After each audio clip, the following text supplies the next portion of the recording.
Mr. Doc Williams, I am tired. See, I'm even looking right there for the camera. I told you before this, I don't like the camera position. I'm not used to this. It's not a, I don't like the side You're the one angle. who did it. I know, I was trying to move my monitors around. I got this, I think I told you, but I got this smart monitor. It's like basically like a TV, but it's way too big. It's like 32 inches or something like that. And so it's too big for my secondary monitor arm. And so now like my monitors are overlapping and I had moved the camera, but now I can't move it back unless I just move everything else. Hot mess. Yes. But I needed a secondary screen so I can do, a recording for the PC that I wanted to do for a long time. There we go. So I was telling you before this call, like I am tired, and I was even thinking about this like yesterday when I was thinking about our call. It's like I don't know what's going on. I'm getting enough sleep, I'm getting enough caffeine, I think, but for some reason, like I'm just not motivated to do stuff anymore, like content, and I don't know if it's a lack of moving, a lack of something, but it's hard to get things done, and it's like I've been sitting on stuff for a while. Yeah, I think ebb and flows are natural. I'm actually, did I tell you I'm reading this book called Effortlessly? No, but I think I've heard of it. Effortless? Yeah, it's interesting. Very similar to what you were saying. I just read a part of the book. They were talking about like the first explorers, like in 1911, that made the South Pole, and they were just basically like consistency, but taking out what most people are like. I've got to drive through the pain, or I feel great. I've got to do like 10 times more, and they're like, actually, the ones that succeed having a base level, never exceeding past that, and having the ebb and flows around that. There was two teams that were racing to the South Pole. The ones that never did more than 15 miles on good days or bad days were the ones that won. And the other ones were so exhausted because they would go so hard on the good days and hunker down on the bad days that they made it to the South Pole 37 days later. And they were so exhausted, they didn't even make it home, and they just froze to death. Oh. And they were talking about, I mean, this extreme case, but they were like, a lot of people in life, they just burn out because like it's too extreme of what they want to do, even with something that they like, that they burn out and then they have to regroup. Yeah. Kind of like the content blitz. That Yeah, it could like be. that ebb was like I had a little bit more energy than I normally do during that time of year, and I was like, okay, let me take advantage of that and do more with it. Yeah. Um, and I was also thinking too, he also mentioned right after that, actually going into content, he mentioned he had a friend that was a musician, and she was very prolific, all of those things, but basically she broke down like to create content, and for her book, she wrote 100 songs, and she was going to be breaking down 2 songs per week, no more, no less. And I was thinking about that's almost like a format for content creation, or just having a schedule in creation, that having something that's like a bare minimal threshold and not trying to just like go crazy, I think is more sustainable for a lot of people. Going into that, actually, that's why I made the omni content strategy back in the day. And I call it the omni content, but nowadays the marketing goes more towards the PolyTools branding, whatever. But that creation strategy that I came up with, I did it so I could have a consistency layer. Because that was something I knew from the beginning. I knew I needed to be consistent. I knew I needed to be like effective across multiple platforms. And so I thought, like, what is the most broken down way for me to do that? Well, I like writing, so I'll make a blog post, turn that into a slideshow, use both of those to make it into a video. The slideshow could be taken out of there, but that was just so I could have visuals. And then cut out the audio, make a podcast. And I wanted to do that every day. And that's kind of insane to do every day. But I think now I have the skill to do that, whereas back then I didn't. But that's why I wanted to do it, because I was like you said, the consistency layer, and so you have the baseline expectation that people are like going to see content out of you, and all of those three content types are going to get social media posts too. So that means I'm posting at least 3 times a day on particular platforms, you know, just automatically too. Yeah. Yeah. No, I think that makes sense. And, you know, I don't know if I don't know if it's worth it now, but it's just like, yeah. geez, Yeah. the You know point what? of getting that Okay. consistency again. Also, too, I have something to, maybe it's not the right time to ask you, but speaking about blogging, and I have something that I'm trying to create right now, so might go in that tangent. But I was talking to like two very smart. I find that there's so many great minds that want to be content creators. They just either A, like are too shy to do it, or two, they get inside their own head too much and they just Yeah. won't hit record and just won't start. There's Eric Israni, which I talk about quite a bit. He used to work at Bubble, used to be head of community there, and he would is a very unique thing. He's in the no code space, but he's a lawyer. I mean, he Mhm. passes bar, he does all of those things, and I'm like, and he always talks about like AI and the implications of like what the law. And I'm like, bro, you need to do videos on this. Like, you're one of the few people that understand tech, and you're a lawyer. Like, you're in a perfect position than just someone talking out of the behind that has Mhm. no idea. You know the law, and I'm always trying to push him. I'm like, just, I don't care if it's on your walks or something, just like tell people, because you're telling me and it's great. Or maybe I should start recording our conversations as a podcast. But I'm like, it is so good. And the other one is Sako's wife. She Sako created Restep.io, but his wife was born in America. She speaks fluent Chinese. Her family is Chinese. She went over to China and used to work with these manufacturing companies.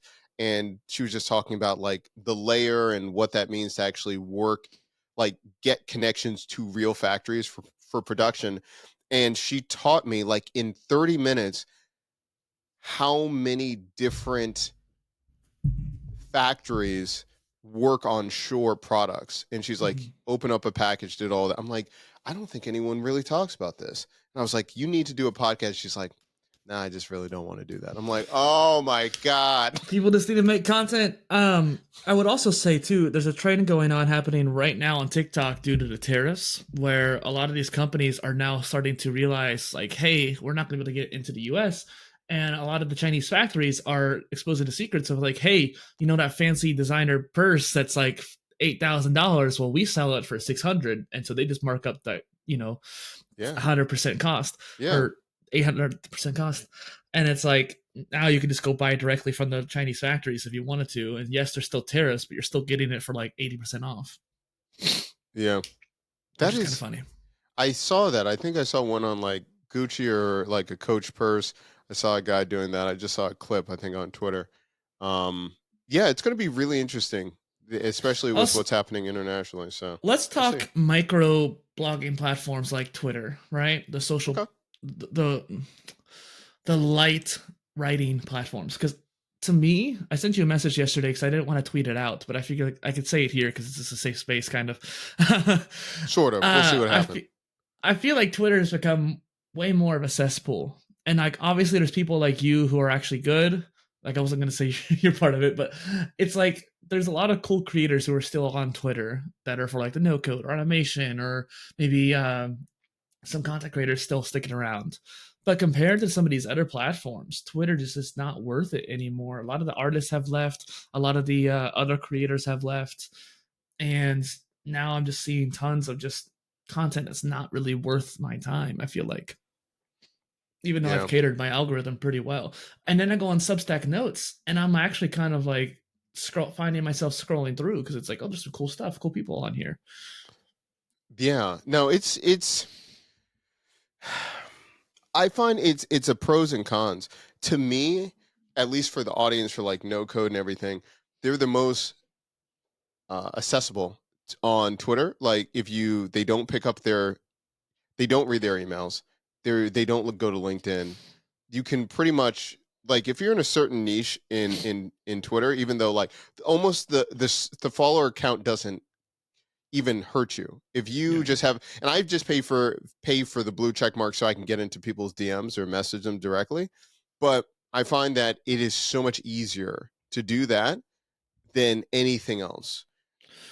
You said that That's just me. before, but and I know that that's going to be the case still for a while because I'm still in like the knowledge management niche there. That's probably the one, and like indie gamer builders, like indie developers kind of thing. Like indie developers and knowledge management is probably what my feed mostly consists of. But when I don't see them, it just has gotten so out of touch. And it's like, I don't care what political side you're on or something like that. I don't want to see it on my feed for the most part. I don't want to, if I want to dig into politics, I'll dig into politics. I don't want to see it on my social media feed. And I don't see myself going on like Blue Sky or Mastodon anytime soon and scrolling through. Yeah. I did find it really interesting that I found myself scrolling through Substack notes. I think that's something noteworthy because they're really pushing that more. And a lot of the scientists and big name creators moved from Twitter to Substack, so that was cool. But Tell me more about Substack Notes. I don't know much about it. it's essentially like a Twitter feed, and it's like you go on your dashboard, and you just like you have all the articles you save at the top and like a search bar, and then underneath there, anybody who basically wanted to tweet out or note out as they call it, this is right there. Interesting. I'm looking at it right now. I don't know much about that. I have a few writers that I follow that have Substack accounts. I am largely against Substack. Okay, well, we can dig in that. I would say like Substack is actually kind of interesting because I don't necessarily care for newsletters. I actually unsubscribe even from people who I like because I just don't like newsletters, ironically, despite having like 5 myself.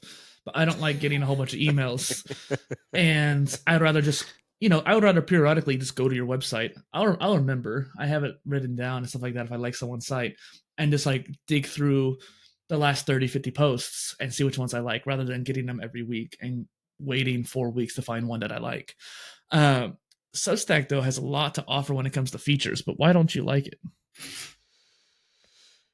I think I approached it as a creator of, I think it's very good.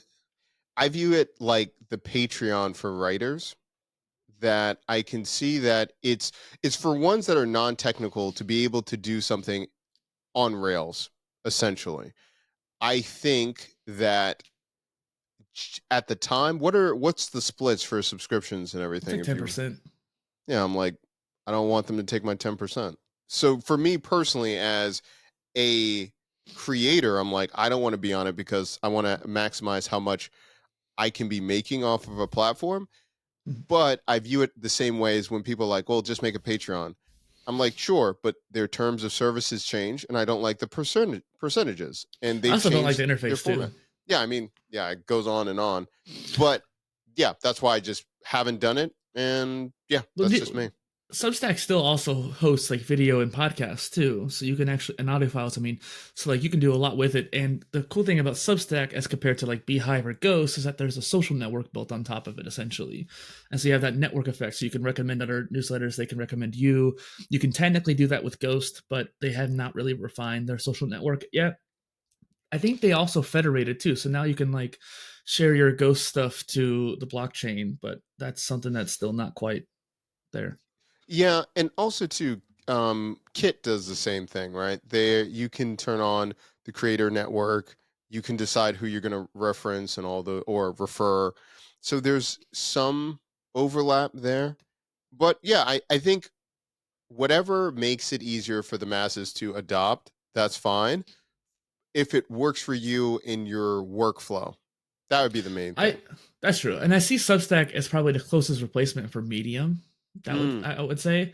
And while the 10% is a high margin, and I probably wouldn't want to do it just because of that particular aspect, I thought about this because before specialproject.io, special.tv, when they were sticking around, they were like a Uscreen tool, right? They were like building your own YouTube channel or Netflix kind of hybrid. And they did the same thing as Substack, where they had a 10% model. I think they just weren't able to get enough creators on there and they weren't able to stick around. But I think that would have been a really cool idea. I think they just were like a year or two too early because this is like around 2019, 2020. And if they were just like a year later in 2021, I think they would have been fine. But because a lot of creators needed a place like that.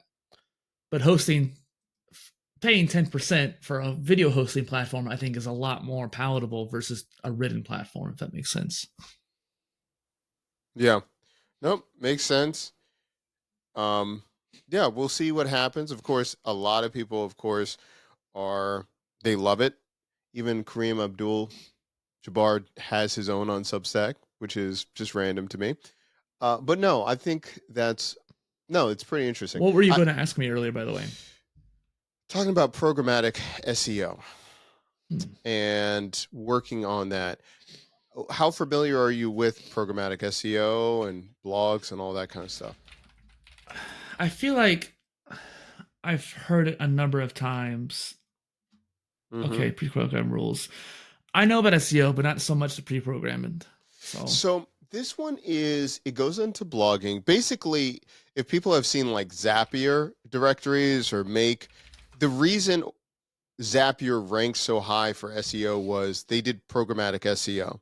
And bottom line, back then, they had a lot of writers and created a lot of pages quickly on every different kind of scenario. mhm. Now, using the power of AI, you can basically plug in a template of what you want to talk about, and you format the columns and everything, and basically it pumps out thousands of pages quickly. Now, I don't think the spamming effect is good. I'm not like advocating like, yeah, just create 1,000 pages a day or 2,000 pages a day. I'm not saying that, but it is interesting to have more authority in the space. But also, I view it as you could be creating these pages, see what you rank for, and then create more video content that deepen that relationship with different links and everything like that. Kind of reminds me of this one tool that I came across a while back, where it's like machines where you can do tons and tons of articles. Hmm. On PolyTools, I have a whole category for auto generation tools like this, and I came across a new one recently because the people who made my, uh, like the tool we talked about a few weeks ago, that's going to be my new PolyTools host, is this like directory based place, right?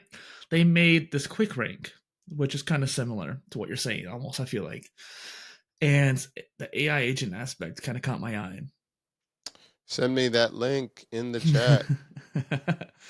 And so this is interesting though, because I thought I don't necessarily want to use AI generated blogs, but I almost think that it might be helpful to make scripts or outlines to videos Yeah. too.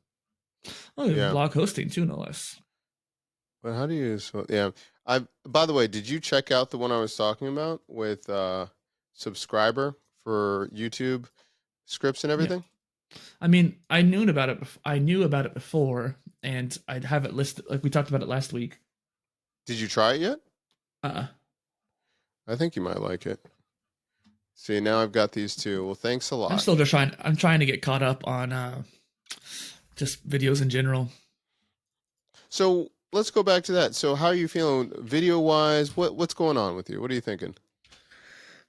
So let me look at my Obsidian vault real quick.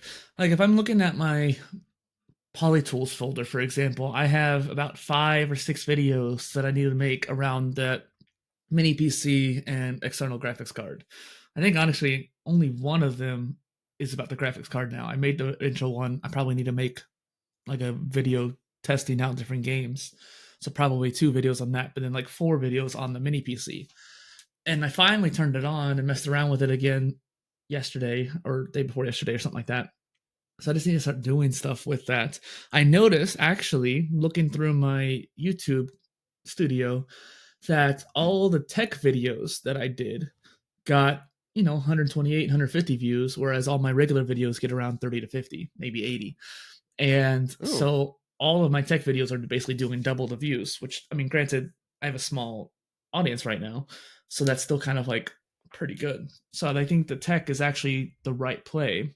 I think my strategy is fine, my plan is fine. I just need to execute on it, which is stressing me out. yeah. Oh, no, one thing I was going to tell you, Doc, is that a lot of the scheduled stuff I had made before, right? I have like one more month of my Polymath newsletter until the end of May. I still have to do some of my other newsletters, but I'm not too worried about them as much.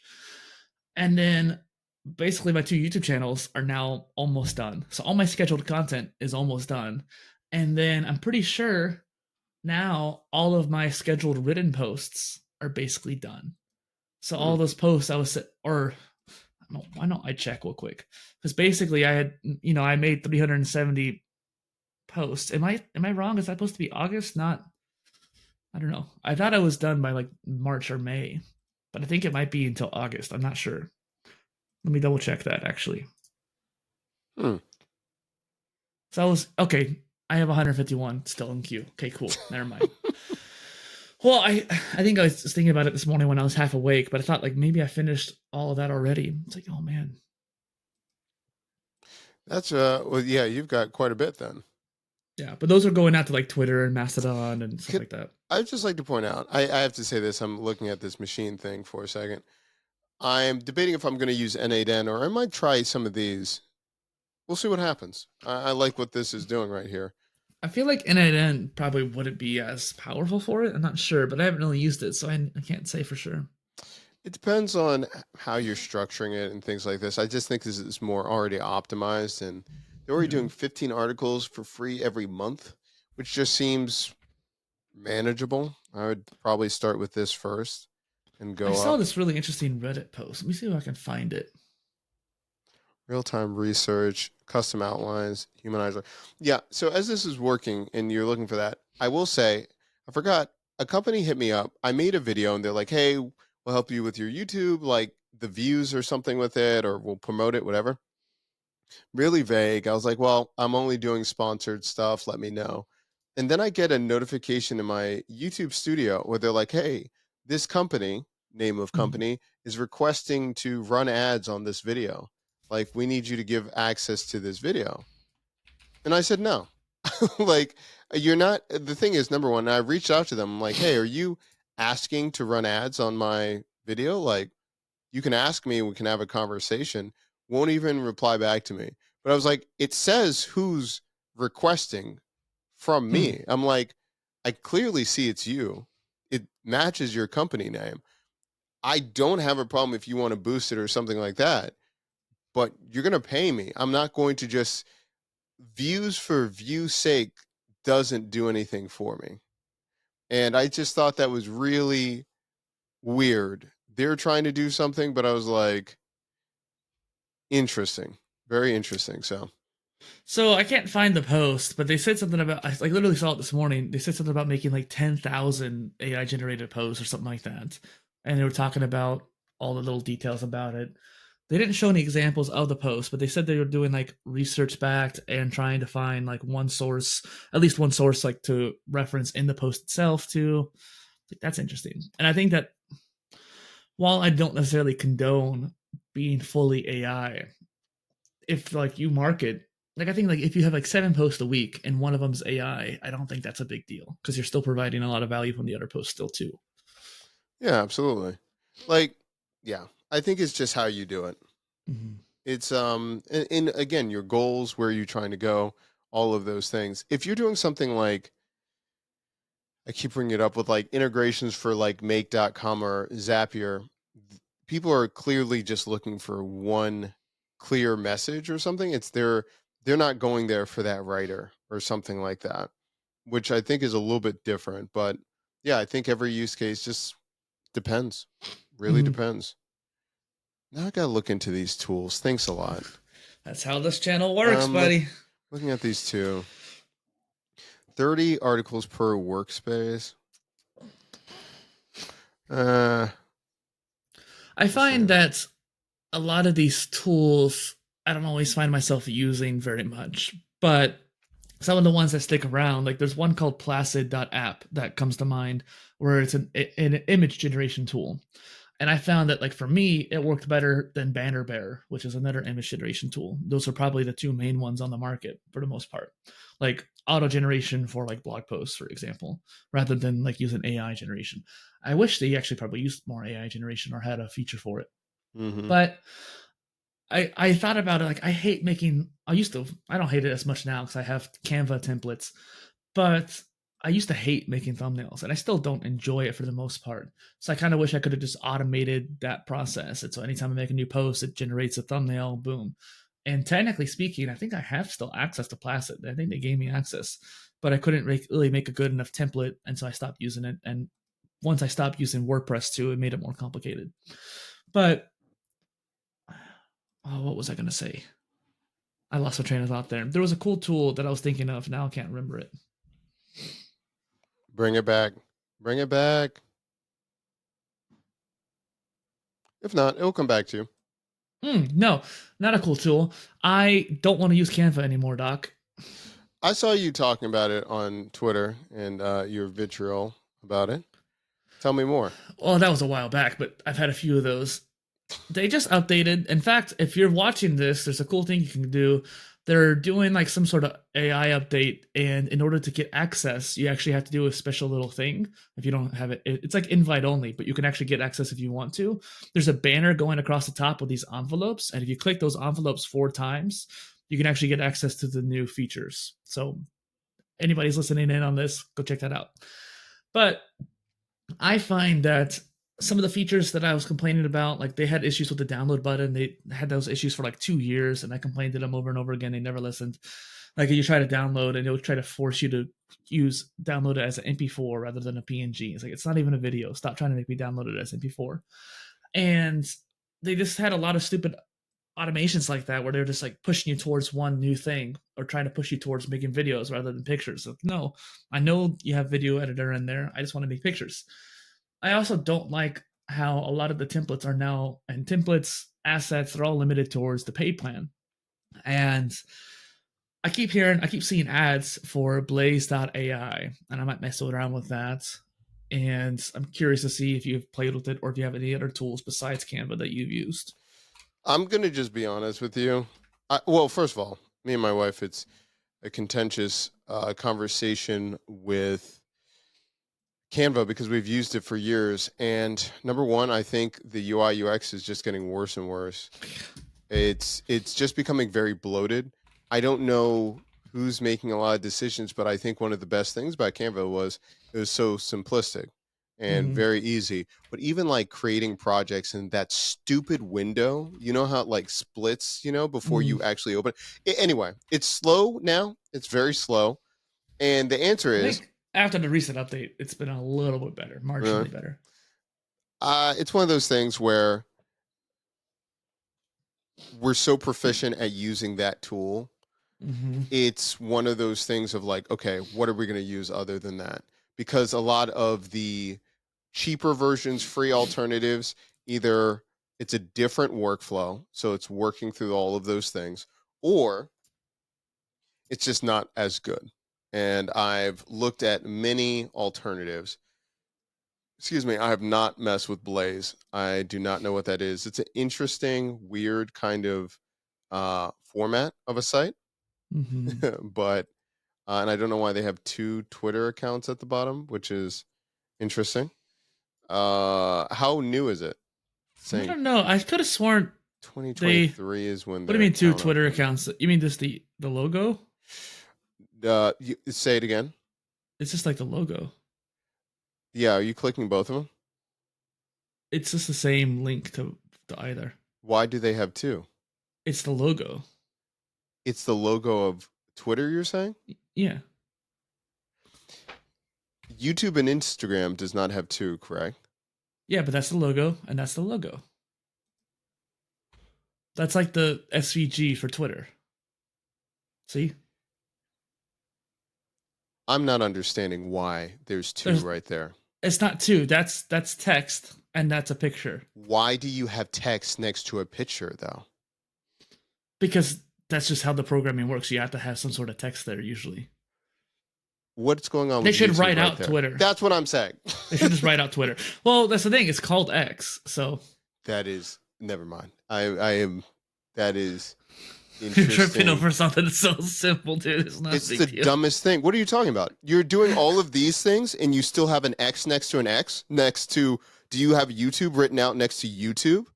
Yeah, they could have. But you know what I'm saying? Do you have Instagram next to IG? X written out is. That's the dumbest thing. That blame Elon. That's not their fault. It's Elon Musk's fault. He changed it to X. Wild decision. Oh my god. Wild. I don't know. Everything else would be pixel perfect. I'm like, that just is very odd of a choice right there. You asked me what I see. I want to see the dang templates, dude. Have you used it at all? No. How did you hear about it? Ads? Like I said, I keep seeing ads for it. And I swear it was like an AppSumo thing for a while back or something. Blaze.ai. Interesting. Yeah. So the simple answer is, I would be open in the market of trying something else, but I'm at this point of I have my core tools that if we can just move fast with them, we're just staying with them. I'll have another bucket to explore. For me personally, I don't like designer tools, or just Like like I I just don't was like thinking those like tools. Affinity Serif or Affinity Yeah. Photo, and it's like Oh, it just takes please. too long to open, takes That's too what I'm long to saying. get things templates in there. Yeah. I No, use I it for like did that. SVGs and stuff like that, or Hmm. Designer for SVGs. Yeah, I did a whole course on it, and then I was just like, you know what? No, I went back to Canva like maybe 2 weeks later. I was trying to give it a good go, but it just I've wasn't for used it me. for years and I like it. It's just it's only good for certain use cases. Like when I'm messing like every year or every other 2 years when I'm messing around with my logos, for example, I'll go use it because I need an actual professional tool for my logos, right? I need to change the shape of it or I need to make it into this resolution. And I always make my logos in SVG format, and so I need to use Makes Affinity sense. Designer. So it's like, yeah. Okay. But yeah, other than that, whoa, don't start that yawning nonsense. You're gonna lose the audience now. Come on now. Bro, I've been up since 5. I'm done. Why? Because I because it randomly is changing from 40 degrees here to 80 degrees here. And then my cats came in and they decided to take up 40% of the bed. So I just woke up, went to the gym, already went on my walk, and like so I this is go like walk my after this. afternoon right now. Yeah. I remember we're basically in the same climate at the moment too. I will say Mm-hmm. too. I think wrapping up here, some of the energy level things I've been dealing with is like I haven't been working out as much because gym memberships are weird where I'm at, and I Hmm. also don't. I'm not super close to any of them. Long story short, I'm not going to the gym. I try to work out at home a little bit, but not doing it enough. And then I'm not going for walks as much. I've been trying to do more this last week, purely because like it was really cold before, and I just can't stand the cold. But I probably should have just sucked it up and walked anyways. And so I think that there's just not enough, movement in my life, and on top of that, just not enough excitement. And so I am trying to move in the next month or so, hopefully, and we'll find like if we can get the apartment set up and that kind of thing. All right, man. So I still be love in it. town, but yeah. No, maybe that might be the push you need. We'll see what Mm-hmm. happens. But no, this is good. This is a good check-in, man. Cheers, Doc. All right, see you, man.